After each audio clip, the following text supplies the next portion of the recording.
Hello my dear student, कैसे हैं आप सब। तो इससे पहली वाली वीडियोस में जैसे कि हमने अपना चैप्टर 2 क्लास 9 एनसीईआरटी का स्टार्ट किया था, is matter around us pure. तो इस वीडियो में हम अपना बचा हुआ चैप्टर कंप्लीट करेंगे। तो इस वीडियो में हमें पढ़ना है क्रोमेटोग्राफी से। तो आइए देखते हैं क्रोमेटोग्राफी क्या होती है।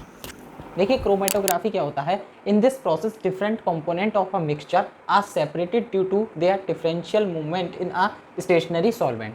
देखिए, क्रोमेटोग्राफी प्रोसेस में हम क्या करते हैं, हमारे पास एक क्रोमेटोग्राफी पेपर होता है, लैब के अंदर मिलता है। ये देखिए, ये क्रोमेटोग्राफी पेपर है। इस पर एक ये निशान होता है, ये लाइन लगी हुई होती है। यहाँ पर हम कोई भी मिक्सचर जिसे हमें अलग करना है, जिस मिक्सचर के कंपोनेंट को हमें अलग करना है, वो हम यहाँ पे ड्रॉप पोर करते हैं, यहाँ पे डालते हैं। और फिर हम क्या काम करते हैं, इस क्रोमेटोग्राफी पेपर को एक बीकर में लगा देते हैं। यहाँ पे जैसे कि हमें एक एग्जांपल के थ्रू हम लेते हैं, हमें जैसे कि अलग करना है ब्लैक, हमारे पास एक ये कलर की डाई है हमारे पास, उसके अंदर जो अलग अलग कलर्स हैं, अगर हमें उन्हें अलग अलग करना है, उन्हें सेपरेट करना है, तो हम क्रोमेटोग्राफी के पेपर से हम हेल्प से हम उन्हें अलग कर सकते हैं। अब जो हमें अलग करना है, जैसे हमें करना है डाई के कलर को अलग करना है, तो हम क्या काम करेंगे, एक ड्रॉप डाई की वो हम यहाँ पर डाल देंगे, क्रोमेटोग्राफी के पेपर के ऊपर हम डाल देंगे। फिर इसे बीकर के अंदर लटका देंगे, इसे ऐसे करके हैंग कर देंगे, इस पेपर को ऐसे करके हैंग कर देंगे। ये हमारा बीकर है। और थोड़ी देर इसे हम ऐसे ही छोड़ देंगे। कुछ समय बाद आप क्या देखेंगे, ये जो बीकर, ये जो पेपर लगा हुआ है, यहाँ पे आपको अलग अलग लेयर सी दिखने लगेंगी, अलग अलग कलर की।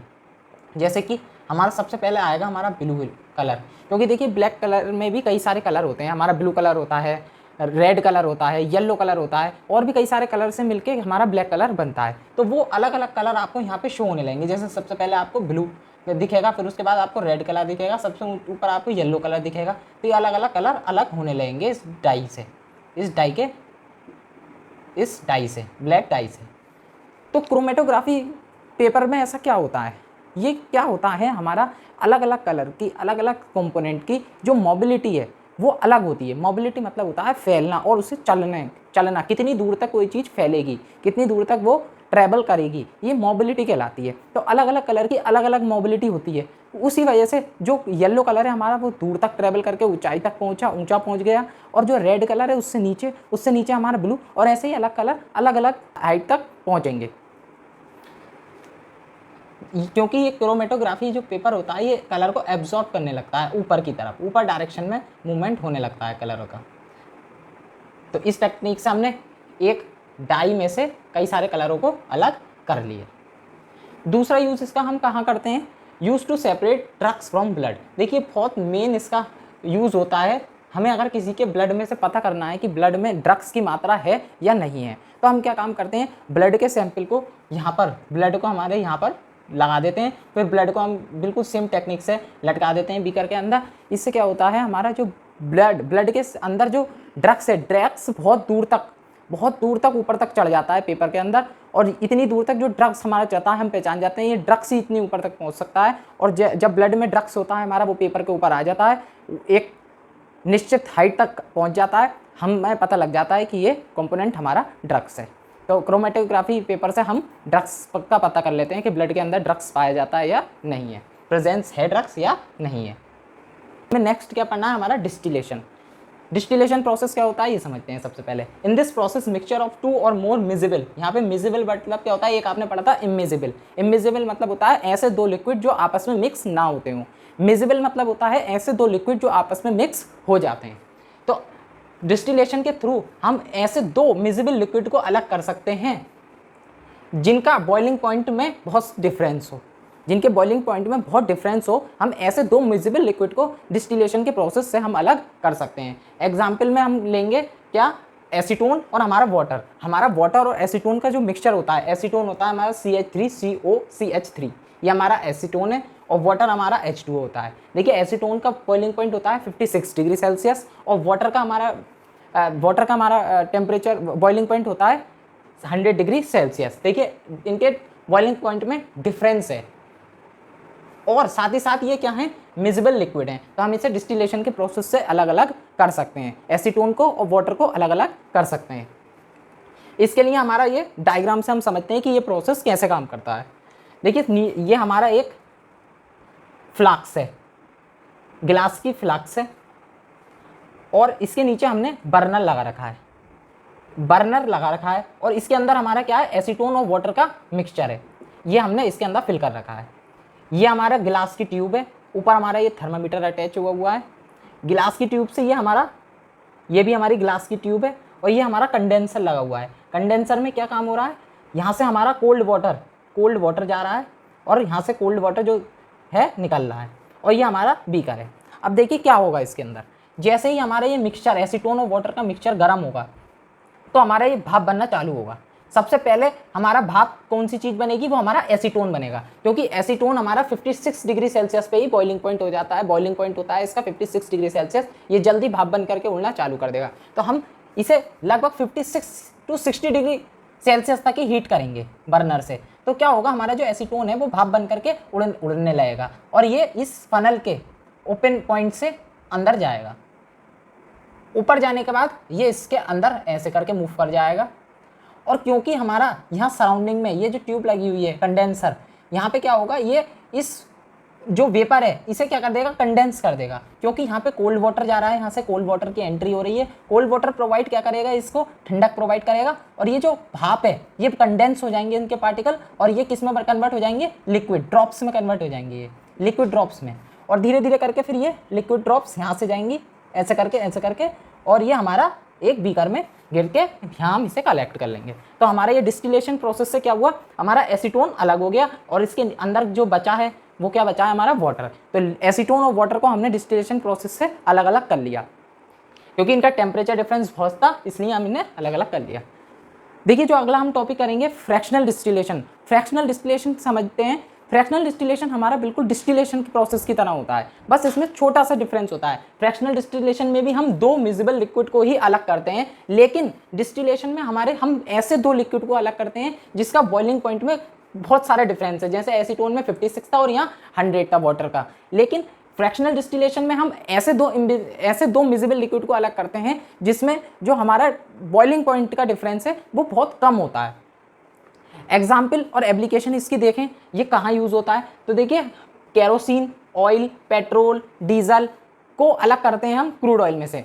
हम जो केरोसिन, पेट्रोल, ऑयल ये सब देखते हैं, ये धरती में से निकाला जाता है, लेकिन ये जब हम धरती में से निकालते हैं तो ये पेट्रोल की फॉर्म में या केरोसिन की फॉर्म में नहीं निकलता, ये निकलता है एक काला चिपचिपा पदार्थ। हम जो धरती में से तेल निकालते हैं वो काला चिपचिपा मटेरियल टाइप का होता है, लिक्विड सा, वो हमारा कहलाता है क्रूड ऑयल। उस क्रूड ऑयल में ये सब चीज़ें प्रेजेंट होती हैं। उस क्रूड ऑयल के अंदर केरोसिन, ऑयल, डीजल, पेट्रोल ये सब हमारा किसके अंदर प्रेजेंट होता है, उस क्रूड ऑयल के अंदर। उस क्रूड ऑयल को हम फ्रैक्शनल डिस्टिलेशन की मदद से उस क्रूड ऑयल में से हम क्या निकालते हैं, पेट्रोल अलग करते हैं, डीजल अलग करते हैं, केरोसिन अलग करते हैं और ऑयल को अलग करते हैं। तो ये सब हम अलग करते हैं क्रूड ऑयल में से अपने। क्योंकि ऐसा हम फ्रिक्शनल डिस्टिलेशन से क्यों करते हैं, क्योंकि केरोसिन, ऑयल, पेट्रोल ये जितने भी हमारे आइटम्स हैं इसमें जो डिफरेंस होता है बॉइलिंग पॉइंट का बहुत कम होता है। पेट्रोल और केरोसिन और ऑयल इन सबका जो डिफरेंस होता है ना, पेट्रोल इनके बॉइलिंग पॉइंट में बहुत ही कम होता है, इसलिए हम फ्रैक्शनल डिस्टिलेशन का यूज़ करते हैं। सेकेंड एग्जाम्पल अगर हम देखें तो ऑक्सीजन, आर्गन, लिक्विड नाइट्रोजन, हम इन्हें अलग किस में से करते हैं, एयर में से। और कौन से प्रोसेस से, फ्रैक्शनल डिस्टिलेशन से।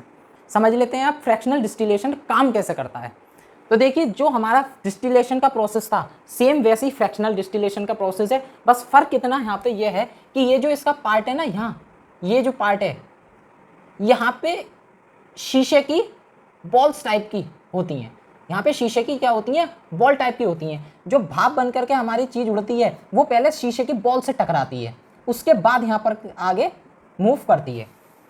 बस इतना सही डिफरेंस होता है हमारे फ्रैक्शनल डिस्टिलेशन में और डिस्टिलेशन में। अब ये बॉल्स छोटी छोटी जो शीशे की इसके अंदर हैं वो क्या काम करती हैं, उसका फ़र्क हम समझ लेते हैं। मान लीजिए हमारे, जैसे कि हम एक छोटा सा एग्जांपल लेते हैं पेट्रोल का और ऑयल का। देखिए क्रूड ऑयल के अंदर पेट्रोल भी है और ऑयल भी है। तो सबसे पहले जो हमारा, मान लीजिए पेट्रोल, सबसे पहले अगर बॉइलिंग पॉइंट की बात करूं, जो पेट्रोल है, पेट्रोल जल्दी बॉयल होकर के भाप बन के उड़ जाएगा। उसके बाद जरा से डिफरेंस से ही क्या होगा, ऑयल भाप बन करके उड़ना चालू कर देगा। तो हमारा क्या होगा, जब यहाँ से हमारा पेट्रोल या कंपोनेंट नंबर 1 जैसे हमारा भाप बन के उड़ेगा तो उसके साथ साथ पीछे से सेकंड कंपोनेंट भी भाप बनना चालू कर देगा, क्योंकि इनके बॉइलिंग पॉइंट में बहुत छोटा सा फ़र्क है, बहुत मामूली सा फ़र्क है। तो इस वजह से दोनों कंपोनेंट एक साथ भाप बनना चालू कर देंगे।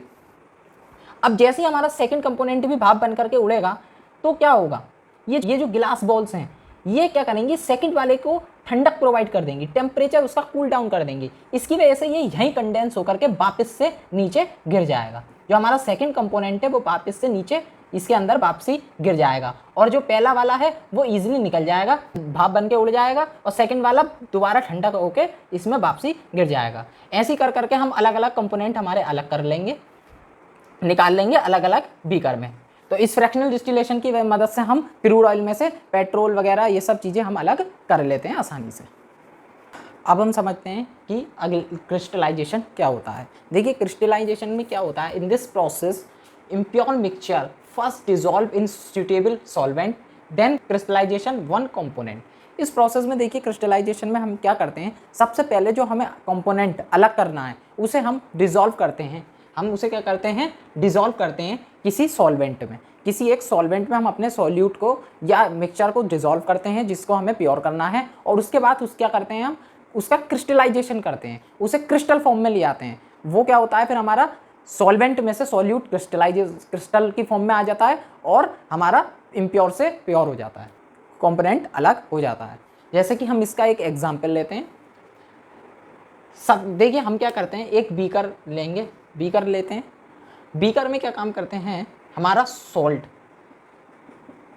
देखिए एप्लीकेशन में हम अगर हम बात करें तो सबसे पहला इसका यूज़ होता है, used in purification of salt from sea water.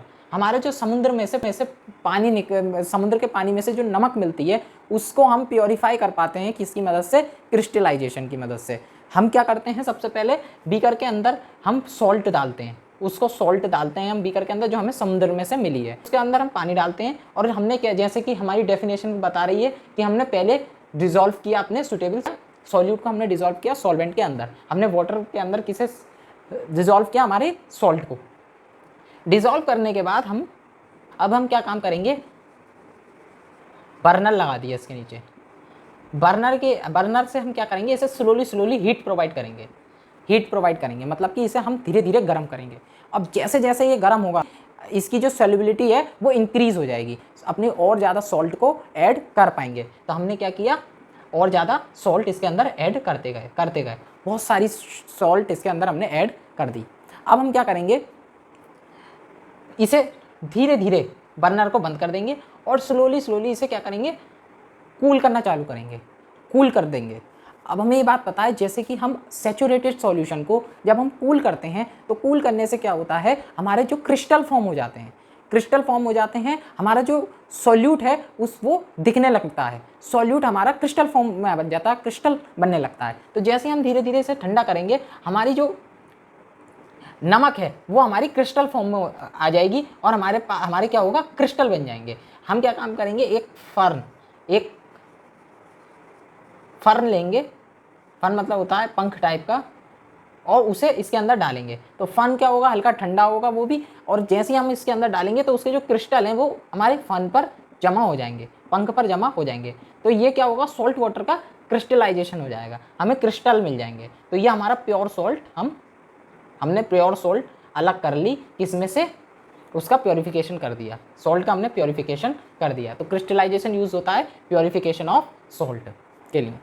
Second number हमारा क्या है, used in separating alum copper sulphate और एलम को अलग करने के लिए भी हम क्रिस्टलाइजेशन का ही यूज़ करते हैं। तो ये था हमारा क्रिस्टलाइजेशन। तो हमने सारे हमारे मेथड पढ़ लिए जिससे हम इन्हीं मिक्सचर के दो कंपोनेंटों को अलग अलग करते हैं। देखिए अब हमें पढ़ना है फिजिकल चेंज और chemical change.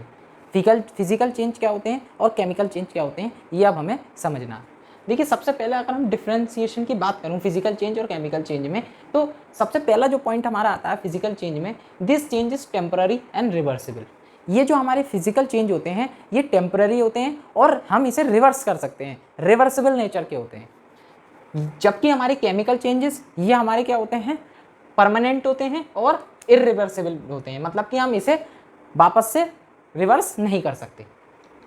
Second point physical changes में आता है, there is no formation of new product. मतलब हमारा जो फिजिकल चेंजेस होते हैं इसमें कोई नया प्रोडक्ट नहीं बनता है, नया प्रोडक्ट का फॉर्मेशन नहीं होता है। जबकि हमारा केमिकल चेंजेस जो होते हैं इसमें नया प्रोडक्ट बन करके तैयार होता है। थर्ड पॉइंट फिजिकल चेंज में क्या आता है, there is no energy change in this changes, मतलब कि फिजिकल चेंजेस के दौरान कोई भी एनर्जी ना तो निकलती है और ना ही रिलीज होती है, मतलब एनर्जी का चेंज इसमें प्रोसेस में नहीं होता है। जबकि केमिकल हमारे चेंजेस में एनर्जी या तो एब्जॉर्ब होती है या निकलती है। जब केमिकल चेंज हमारा हो रहा होता है तो इस दौरान या तो एनर्जी निकलती है, रिलीज होती है, या एनर्जी एब्जॉर्ब हो जाती है। तो ये किस में होता है, हमारा केमिकल चेंजेस में। अब देखिए इसे हम एग्जाम्पल से समझते हैं, इस पूरी कहानी को हम एग्जाम्पल से समझते हैं। देखिए इसमें एग्जाम्पल है, फिजिकल चेंज में हमारा एग्जाम्पल है मेल्टिंग ऑफ आइस। देखिए जब आइस मेल्ट होती है, सबसे पहला आइस जब मेल्ट होती है तो वो टेम्पररी भी है और रिवर्सिबल भी है। मतलब कि अगर हमारी आइस मेल्ट होकर के वाटर बन गई, हमारी लिक्विड हो गई, तो क्या हम उसे, ये हमारा परमानेंट चेंज है? नहीं। क्या हम इसे रिवर्स नहीं कर सकते? कर सकते हैं, क्योंकि आइस को हम जो हमारा जो वाटर है, वाटर को हम दोबारा फ्रीज करके आइस में कन्वर्ट कर सकते हैं। तो ये हमारा टेम्पररी है और रिवर्सिबल है, हम चेंज भी इसे कर सकते हैं। No formation of new product, मतलब देखिए वाटर है, वाटर लिक्विड फॉर्म में होता है और जब वो फ्रीज हो जाता है तो आइस बन जाती है। दोनों स्टेट में है वो H2O वाटर ही। तो ये क्या है हमारा, चाहे वो आइस हो चाहे वो अपनी लिक्विड स्टेट में हो, वाटर हमारा वाटर होता है, न्यू प्रोडक्ट नहीं बनता है। और थर्ड, एनर्जी चेंज का कोई जिक्र नहीं होता है, एनर्जी चेंज इसमें नहीं होती। मतलब हमारा आइस से, जब हमारी आइस मेल्ट होने लगती है और हमारे लिक्विड स्टेट में आ जाती है तो कोई एनर्जी का रिलीज नहीं होता है। आइस का मेल्ट होना कोई एनर्जी रिलीज नहीं करता है। जबकि अगर हम बात करें केमिकल चेंजेस का, एक एग्जांपल वुड बर्निंग, मतलब अगर मैं लकड़ी को जला दूं, ठीक है, लकड़ी को जैसे ही हम जलाना चालू करेंगे, सबसे पहला काम एक तो ये परमानेंट होगा और इर्रिवर्सिबल होगा। मतलब परमानेंट मतलब अगर हमने लकड़ी को जला दिया, लकड़ी जलने के बाद हम उसे दोबारा लकड़ी में कन्वर्ट नहीं कर सकते क्योंकि वो ऐश में कन्वर्ट हो गई, पहला। दूसरी बात, फॉर्मेशन ऑफ न्यू प्रोडक्ट, इसके अंदर नए प्रोडक्ट का फॉर्मेशन हो जाता है क्योंकि वुड जो हमारी थी वो ऐश में कन्वर्ट हो गई। तो ऐश क्या है हमारा, अब एक बिल्कुल नया फॉर्म है, नई प्रोडक्ट है। थर्ड नंबर है आइदर एब्जॉर्ब और रिलीज एनर्जी, मतलब ये जो प्रोसेस होता है इसके दौरान जब वुड हमारी जल रही होती है तो बिल्कुल जाहिर सी बात है हमारी एनर्जी रिलीज होती है। और क्या नाम है, ऐसे कई और प्रोसेस होते हैं केमिकल चेंजेस के जिसमें एनर्जी एब्जॉर्ब होती है। जब ये बहुत आगे की चीज़ें हैं, जब हम पढ़ेंगे एक्सोथर्मिक रिएक्शन और एंडोथर्मिक रिएक्शन, तो ये तब की चीज़ें हैं। फिलहाल आप इतना समझिए कि जो हमारी एनर्जी है रिलीज होती है केमिकल प्रोसेस में, या तो एनर्जी रिलीज होती है या एनर्जी एब्जॉर्ब होती है। वुड का एग्जाम्पल में एनर्जी रिलीज हो रही थी। देखिए अब हमें पढ़ना है टाइप्स ऑफ प्योर सब्सटेंसेस। अब हमें पढ़ना है टाइप्स ऑफ प्योर सब्सटेंसेस। देखिए प्योर हम पहले ही पढ़ चुके हैं, हमने पहली वीडियो में ही समझा था कि प्योर चीज़ हमारे लिए क्या होती है, कोई भी चीज़ प्योर कब कहलाती है। देखिए प्योर जो सब्सटेंसेस हैं वो हमारे दो टाइप्स के होते हैं। जो प्योर सब्सटेंसेस होते हैं हमारे, वो दो प्रकार के होते हैं। कौन कौन से? सबसे पहला एलिमेंट्स और दूसरा नंबर कंपाउंड। सबसे पहला एलिमेंट और दूसरा नंबर कंपाउंड। सबसे पहले प्योर सब्सटेंसेस क्या होते थे हमारे, जो एक ही मैटर के पार्टिकल से मिलके बने हों, वो हमारे प्योर सब्सटेंसेस कहलाते थे। लेकिन अब इसमें फर्दर दो डिवीजन है, क्या इसके अंदर दो और हैं, क्या? एलिमेंट और कंपाउंड। देखिए एलिमेंट को जानते हैं सबसे पहले, एलिमेंट क्या होता है। Element constitute pure substances in which all atom are same. ऐसे सब्सटेंसेस जिसके अंदर एक ही प्रकार के एटम हो, उसे हम क्या कहते हैं, हमारा प्योर सब्सटेंसेस, प्योर हमारा एलिमेंट्स, उसे हम क्या कहते हैं, एलिमेंट्स बोलते हैं। एग्जाम्पल से समझते हैं इसे। जैसे हमारा एग्जाम्पल में हमारे क्या क्या है, गोल्ड है, जैसे हमारा गोल्ड है, सिल्वर है, ऑक्सीजन है। ये गोल्ड, सिल्वर, ऑक्सीजन जो है हमारा, इसके अंदर एक ही एटम होते हैं। मतलब गोल्ड जो है हमारा, गोल्ड के अंदर गोल्ड के ही सारे एटम्स होंगे। सिल्वर है, सिल्वर के सारे एटम होंगे। ऑक्सीजन, ऑक्सीजन के ही सारे एटम होंगे। तो एक ही एटम से मिलकर के बने हुए हैं, इसलिए ये हमारे एलिमेंट्स कहलाते हैं।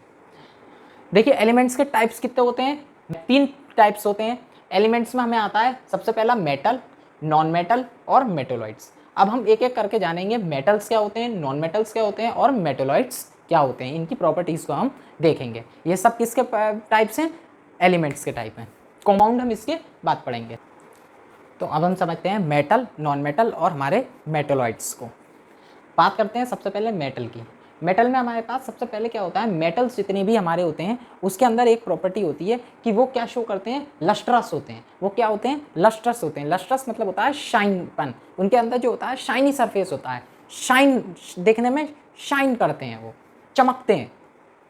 तो हमारे मेटल्स जो होते हैं शाइन करते हैं। जबकि हमारे नॉन मेटल्स जो होते हैं वो हमारे नॉन लस्ट्रस होते हैं, जो वो शाइन नहीं करते हैं। फिर सेकंड पॉइंट क्या है हमारा मेटल्स के अंदर, metals is a good conductor.